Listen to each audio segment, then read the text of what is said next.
আমরা যখন অন্যের লাইভে ভিজিট করতে যাই সেখানে কিন্তু হাজার হাজার মানুষ কমেন্ট করতেছে এবং যে পার্সনটা লাইভ করতেছে অনেক ক্ষেত্রে কিন্তু দেখা যায় অনেককে পিন করে রাখে। তো পিন করার কারণে কিন্তু বলে সেই পার্সনটা তাদের আইডিতে ঘুরতে যান। তো আমরা অনেকেই বুঝি না যে আইডি গুলো কমেন্ট করতেছে অথবা পিনে রাখছে সেই আইডি গুলোতে আমরা যাবো কিভাবে। যদি আমরা নামের উপর ক্লিক করে দেই অথবা লোগোর উপর ক্লিক করে দেই তাহলে রিপোর্টস কমেন্টস এই লেখাটা চলে আসে। তো কিভাবে তাদের প্রোফাইলে চলে যাবেন সেই প্রসেসটা দেখাচ্ছি। তো স্ক্রিনটাকে ফলো করেন, আমি দেখে দিচ্ছি। ওকে বন্ধুরা, চলে আসলাম মোবাইল স্ক্রিনে। তো একজনকে দেখেন পিনে রাখছে, তো ওনার আইডিতে আমরা যাবো কিভাবে। দেখেন উনি কিন্তু শেয়ার করে দিছে। তো শেয়ারের পাশে দেখবেন যে হাতের মতো অপশনটা আছে, আমরা এখানে ক্লিক করে দেবো। ক্লিক করে দেওয়ার পর দেখেন এইরকম ইন্টারফেস চলে আসছে। তো মাঝখানে একটা অপশন দেখবেন, এখানে আমরা ক্লিক করে দেবো।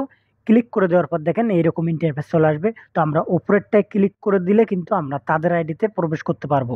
ওকে বন্ধুরা, এই ছিল আজকের ভিডিও। তো অবশ্যই ভিডিওটা শেয়ার করে দিবেন। আজকের মতো এখানে শেষ করছি। তো দেখা হচ্ছে নতুন কোনো ভিডিওতে।